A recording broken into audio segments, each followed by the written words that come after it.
I want to get right into it. Tyler Perry, he just bought BET as well as I believe you said VH1. VH1, shout out Tyler Perry. Shout out Tyler Perry, man. First black man to own 2 major television networks. That's history. Shout out to Tyler Perry. He really doing his shit, yeah. He doing his thing. You know who else was supposed to own something? I think Bill Cosby was too before. At least one. He's supposed to own on CBS or something like that before. But yeah, shout out to Tyler Perry. He's been around for a minute. So I've been watching him since when Medea with the plays and all of that. We used to go to the plays and watch it on the DVD. And so he's been around for a long ass time. So I fuck with Tyler Perry for that. And I mean, if it was anybody, I guess I want to buy it.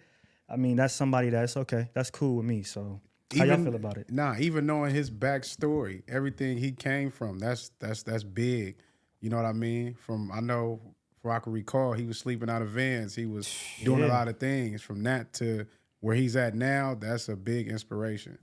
And that's dope that he actually bought BET, because I remember being an uproar in the community when we quote unquote sold it. So for him to go get it back and acquire VH1, which was typically, you knew it as like, oh, that's a white network, like from when I was growing up. Yeah. So for a black man to go buy that as well is like, damn, that's huge for the culture.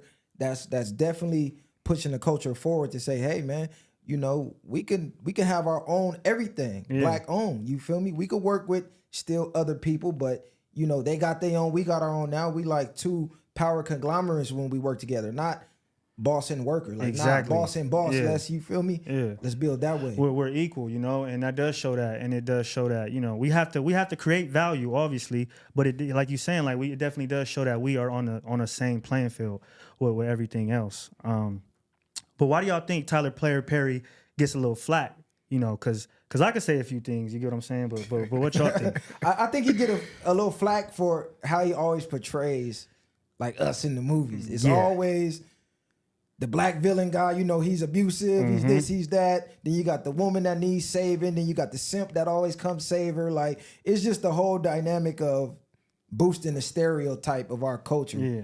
That's how I feel. So. He get a lot of flack, especially in the fucking wigs, man. He get a lot of flack. A lot of stuff for that. So a lot of people will go into that too. Another thing I've seen is like what you said with the woman and he's saving and the villain. They'll say that a lot of times he'll make the villain dark. He'll make the dude that come and save her, you know, the light-skinned, pretty-eyed dude, you know, stuff like that. And it's true because he even got TV shows and stuff like that. And I feel like that narrative does run down, you know, through his content. I don't know if it's purposefully or if it's on accident, but it's definitely a style of what he's doing. You know what I mean? So I don't know how you feel about it. I think he get a lot of flack. I agree exactly with what y'all saying, but I think it's the context of the content he's creating. It's like we know exactly what we're getting from him. He's keeping himself more boxed in instead of, he's not making too many black action movies. He's not making different type of movies, even though he's using this as a culture, but it's different parts of our culture than just the relationship aspect of it. You know what I mean? So I feel like he's big on that, or producing, trying to overcome hardships in relationships instead of just overcoming hardships in life in general.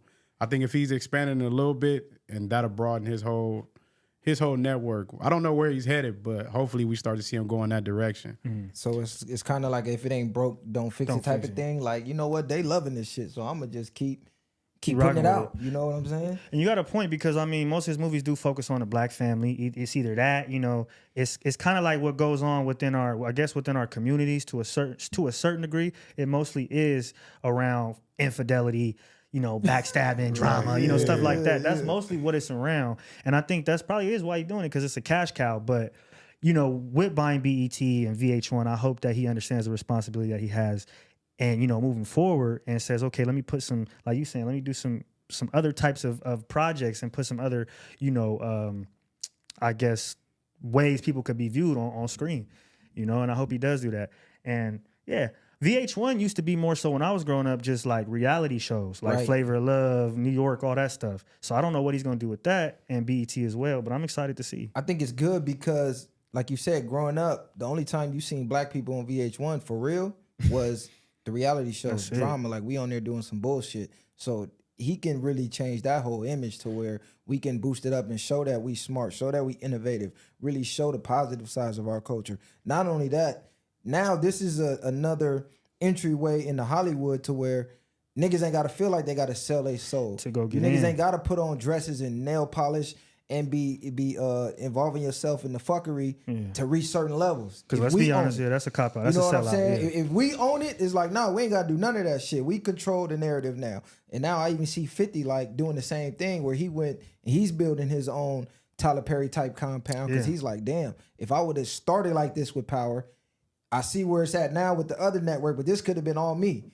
like all black owned. You feel me? So hopefully this inspire more of our billionaires and millionaires to you like, damn, you know what? We can do this shit on our own. Like they was shitting on Kanye for trying to do it, saying he was crazy, but he was having this type of vision. Yeah. Like we got enough spending power. Let's put this shit together and let's make real moves and become a real force. Yeah. You know what I think is crazy and what's actually beautiful to watch is like, you know, all of us are, you know, Tyler Perry, 50 Cent, they're first generation millionaires, billionaires. So, you know, we do sometimes get on these people and give them flack for this and that, but this is their first time acquiring this money, acquiring these businesses.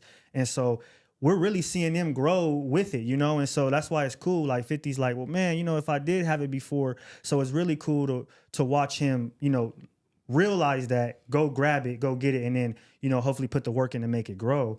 And so I do think that's cool that we are getting to watch that. Definitely as young black men, see other black men go through the trials and tribulations, bump their head, and still come out with something to, you know, to be proud of, really, at the end of the day. I think that's great. Yeah, because from the outside looking in, we look at it like they got everything figured out. They You know got what all I mean? the answers. They already know.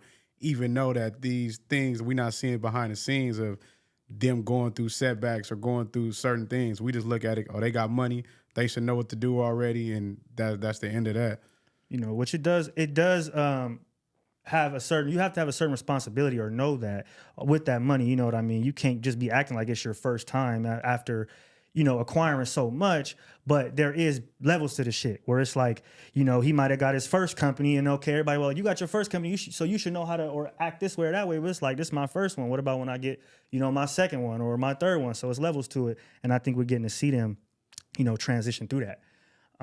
Yeah, I think that's great because, like they say, it ain't really no such thing as a mistake. It's really a lesson. So we all learning lessons as they go, watching their mistakes. Like, you know what I'm saying? Because it's happening live. Like you said, they first generation. So we're watching them grow. And as they grow, now the next generation can be like, oh, damn, okay, he did this way, bumped his head, but he went this way, it worked and it elevated him tenfold. So now that mistake is actually a lesson for everybody else. So that's also dope too.